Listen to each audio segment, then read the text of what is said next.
Hey everybody, welcome back to another vlog about TV. Justin laid out all these questions, so we're going to work through them. Your first question was, what does Luke think about YouTube and how people produce videos? So I really like YouTube. I generally wouldn't see it as my main form of gathering content. So I don't sit there searching up, YouTube video for this or YouTube video for that. I probably actually do more of my YouTube watching through Facebook, if that makes sense. Okay, yep. So someone on Facebook will post a video, I'll either see it or it'll start playing when I scroll through my feed. Yep. And again, most of that content is watched on a phone. It is not watched on a computer. Yes. It's not watched on a big screen. Yeah, on my channel, 50% of the views come from phones. And that's because it's easy. You can look at that content wherever you are. So again, most of my Facebook looking wouldn't be while I was in front of a TV watching something. It would be when I'm, either if I'm on a train or if I'm on a break at work or, something, there's a bit of downtime. Not driving the car, no.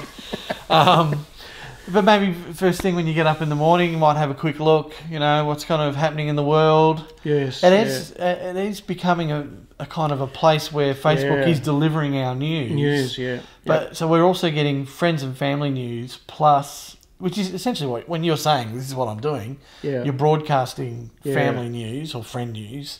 And then if there's videos that Facebook puts in or if people have linked to that what's happening, the latest shooting or whatever, it generally is big world stuff that people will link to, not so much although sometimes there can be local news in there, I guess, and a lot of that comes from YouTube videos that people have linked through Facebook or even videos from elsewhere, but it still comes. Facebook seems to be the #1 source. It's like an aggregator of lots of different information. It doesn't necessarily provide these days a lot of its own information, if that makes sense. Although it may link to certain things that you might like. Yes, yeah. But it aggregates other sources, and YouTube would be one of those sources. There's other sources as well. And I guess the question for YouTube in the future is and the same question for TV, where does it find its way in the future? Where does YouTube find its way? Does it become a dominant player or does it just become one of the players? And it's a dynamic thing. It seems to, like, technology changes things. People's tastes change. You see the decline of some social networks and the expanding of others, Exactly. And YouTube kind of grew when kids were taking their viewing from television, almost going, I'm sick of the ads or sick of whatever shows are on, it's not for me. I'll go and I can choose what content I want to watch. And I think when you're growing up with the ability to choose, because so often in life kids don't have the ability to make choices for themselves. They make those choices are put on them.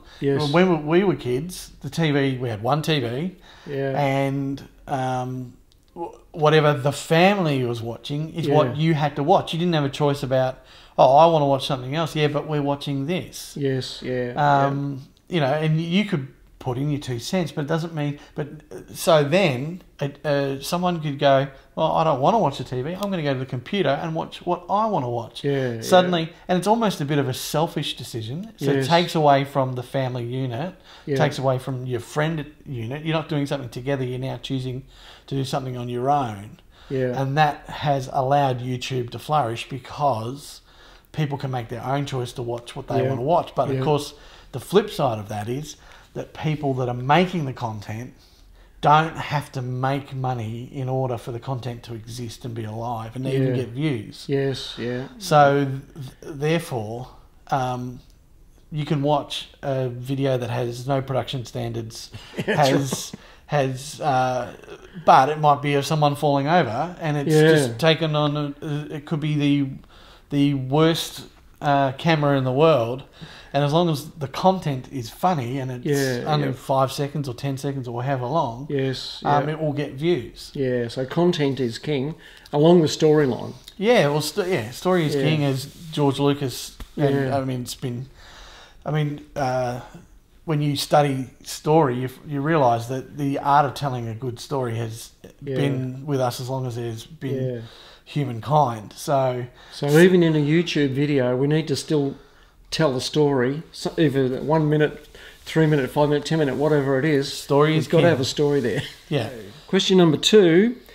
What do you think, Luke, about moving from standard definition to high definition and even to 4K in video production?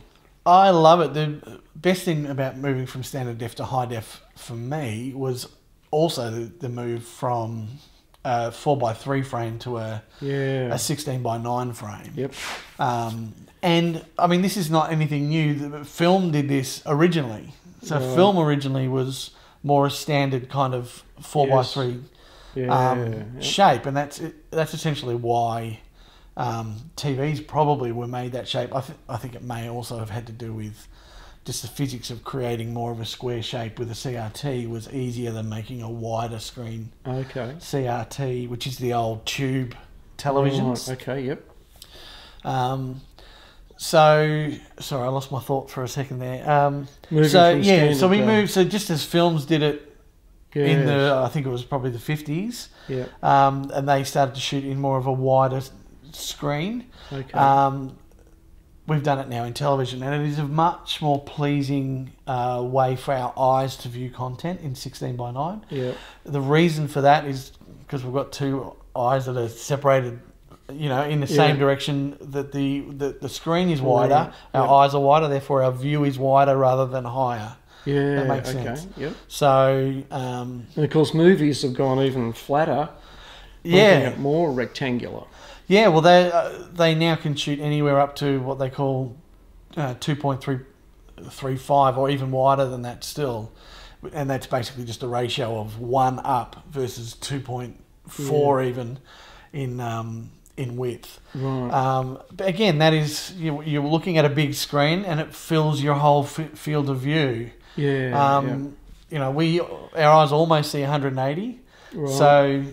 So in a cinema, you really don't want to be sitting right up the back. You want to be in that midpoint where not so close that you feel like you're looking up at it, but you're getting a nice feel of the screen being very big within your senses. Okay, yep.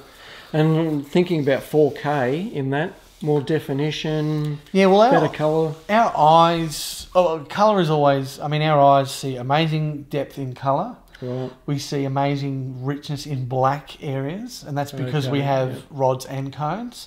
Right. So the I can't remember which one gets colour and which one gets black and white, but the black and white part of it is able to pick up a lot more definition in the blacks, and that's more for our nighttime vision. Right. That's how come we can see even when it's really dark.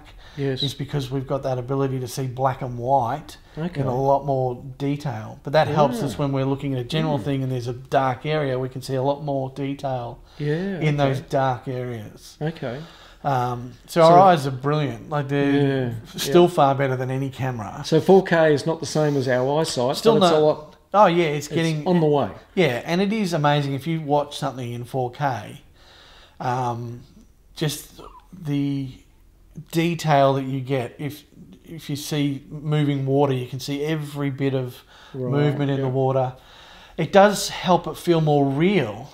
Yep. But sometimes I think in movie making we don't always want that. Yeah. Sometimes in TV making we don't necessarily want it to be more real. We want to. I mean, we've got to remember that part of watching movies is about the magic of watching movies. Yeah. And that goes down to frame rate as well. So when TVs were first invented, sorry, this is like it's like all these different areas that all change how we view things. Yes. So TV has a much more, they call it persistence of vision. So films are 24 frames a second. Yeah. And that is about the lowest you can go to get that sense of persistence of vision. Right. So of course that's an economic decision that's made. Yes. Whenever they decided, and it would have been 20s or 30s. Yeah. Maybe even a little bit earlier than that they kind of standardised, okay, 24 frames a second is how often we're going to flash a still image in front of the eye, which will then, when we put 24 still images, it will look like the image is moving. Yes, yeah. Now that in and of itself creates a look. Yep. Because when television's invented, they have issues that they've got to deal with. Yeah, yep. One of them being power in terms of our alternating current. Right. So in order to deal with the alternating current, they have to deal with a refresh rate on the screen that's the same speed. Yeah, okay. So the speed is matched of our televisions based on electricity. Yeah, okay. So in America, that's 60 frames a second based on their 120 or 110, 120 voltage. Yeah. In Australia, we've got 240, right, which they're able to translate that into a 50 frame rate. Yeah, right. A second. So, not that the maths is perfect there, and it would never be perfect. It's kind of just within that. Yeah, it's within a range. So, and also, you're trying to standardise everything so everything's close. Yes, yeah. So, anyway, there's lots of other discussions that are technical and ridiculous. Yep. But basically we end up with this persistence of vision, which is much smoother on television. Okay. You have a much smoother look. It gives you a different feel. Yep. And particularly when you're watching things like sport, when you're watching even news and things like that, where you want it to feel a bit more real, that works. If you watch a movie that's shot at a 50 frame rate, yep, it doesn't have the same movie magic. Yeah, okay, yep. And so, it's one of those questions. That question links into all of that. What are you wanting to create? Do you want magic or do you want real life? So for sport, 4K might be fantastic. You want to see every detail. You want to be able to cut to a wide shot and see where everyone is and see the numbers on their back, or an identifying feature that tells you which player is where. Oh, he's about to move. He's gonna. And if you know the game, it can help you engage more closely to what's going on. Yep. Because you don't have to then rely on the cut to tell you what's happening. Yep. Every angle gives you a bit of information because there's so much detail. Yes. And that's what we would have in our lives. When we watch a footy match, we don't watch it from 12 different angles. We watch it from one angle, but our eyes have so much detail. We cope with that, and also our eyes are darting. They're almost doing cuts through darting from one thing to the next, focusing. So that's almost like a cut. Right. Whereas we still maintain that large field of view, so your eye will out of the corner go, oh, they're about to go.